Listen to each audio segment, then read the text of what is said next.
Hey, nerdy sports fan here. We're talking Week 6 NFL action into the NFC South with Carolina going to visit the Tampa Bay Buccaneers. Now, Tampa Bay Buccaneers fans seem to hate me because I think that they have leftover parts as a defense. Well, get a better defense. All right, you have like maybe one person anybody else in the country knows the name of. Get over it, okay? I'm a Bills fan. I've had crap teams for years. Nobody knew who was playing for my team either. Shut up. Either way, the Panthers are really going to kick the crap out of the Tampa Bay Buccaneers in this game.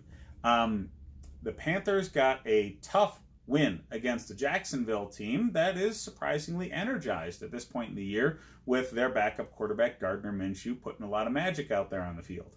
Kyle Allen matched or bettered that in the game that they played. So I honestly think the Carolina Panthers are a better team with Kyle Allen than they were with Cam Newton. Now, a lot of that is due to injury. So get off my back with the Cam Newton hate stuff. I don't hate the guy.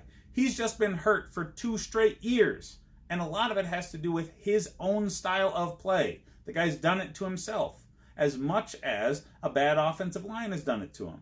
Okay? I don't hate the dude. I just think he's bad right now. Okay? Shut up.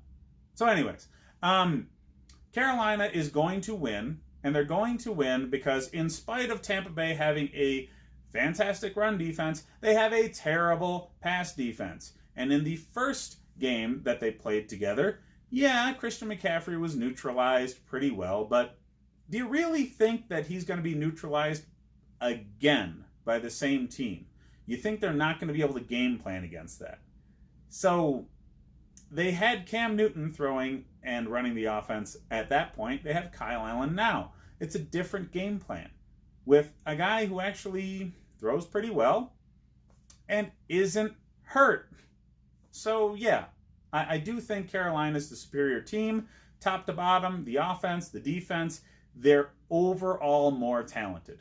This is a matter of the Carolina Panthers drafting very well over a period of years, and Tampa Bay only just now having the answer that their franchise has needed in Bruce Arians. I really do think Tampa has a bright future under Bruce Arians because he's been successful everywhere he's gone at any level that he's been in coaching.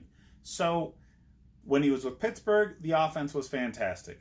When he was with Indy, the offense was great, and oh, by the way, he was essentially the head coach for the better part of his season because the actual head coach was out with cancer. Then he goes to the Cardinals and makes them relevant with a quarterback that he pulled out of retirement off the couch. So, yeah, Bruce Arians has a lot of juice, and he's going to make this team better. He can't do it in 1 year. Not with the staff that he had leading into it. They still don't know what they have in Jameis Winston, okay? 2 weeks ago, he looked like an all-pro. Last week, he looked like a chump.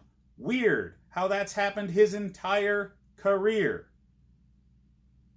Looking at you, Tampa fans. Anyways, Carolina will win this game. It will be tight. Okay? This is a divisional matchup. They know each other really well. And earlier in the season, I mean, Tampa did some really good things. So, yeah, it's going to be a tight game. There's only a 2.5 point margin given by Vegas to Carolina. For whatever reason, better than half of the country is on the Tampa side, thinking they're going to win. I'm obviously siding with Vegas here, but I wouldn't touch this game. I really wouldn't. 2.5 point margin.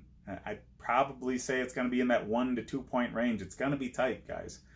Kyle Allen is not a miracle worker.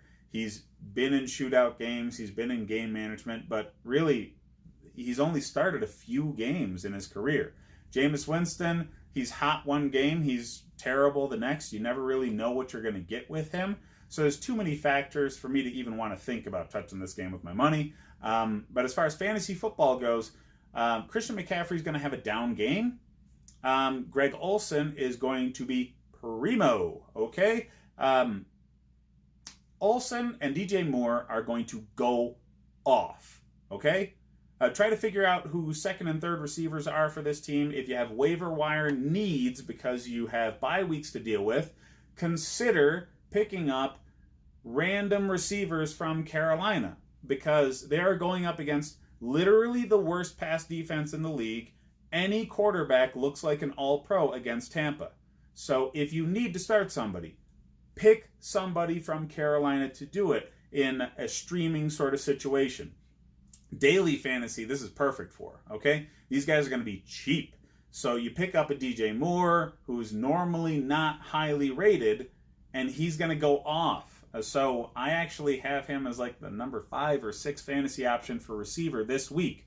Olsen is the number 2 or 3 tight end for this week on my board because of that too. Just Tampa can't stop the pass worth a damn. So on Tampa's side, we really still don't know who the primary running back is, but Ronald Jones is the best bet. They have a committee, and Ronald Jones was really frowned upon earlier in the year, and then he had some games where he went off, and yeah, it's still in flux. So, I mean, grabbing Jones to stow away on your bench because he might end up being the primary by the end of the season might be smart. But otherwise, don't touch the backfield. The only people really worth it at the beginning of the season, you would have said Godwin and Evans has fallen off the map. So don't even bother with that dude.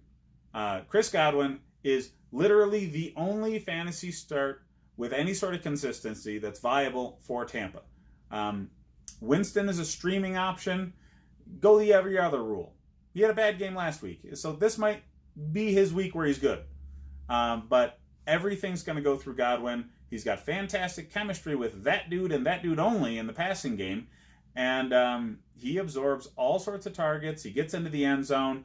And Mike Evans might end up wanting out of this team and demanding a trade by the end of the season because his targets have fallen off the map, and it's not his fault. The guy's a damn good receiver. He's very physical. He's a solid deep threat. There's no reason to not be targeted more than 3 times. I mean, I get he was going against Marshawn Lattimore last week, but 3 targets for an all-pro deep threat like Mike Evans is criminal. Anyways, that's my piece on this game. Hit me up in the rest of the videos to see what you should do fantasy football-wise, and hit me up in the Nerdy Sports Fan Weekly to see what I did this weekend.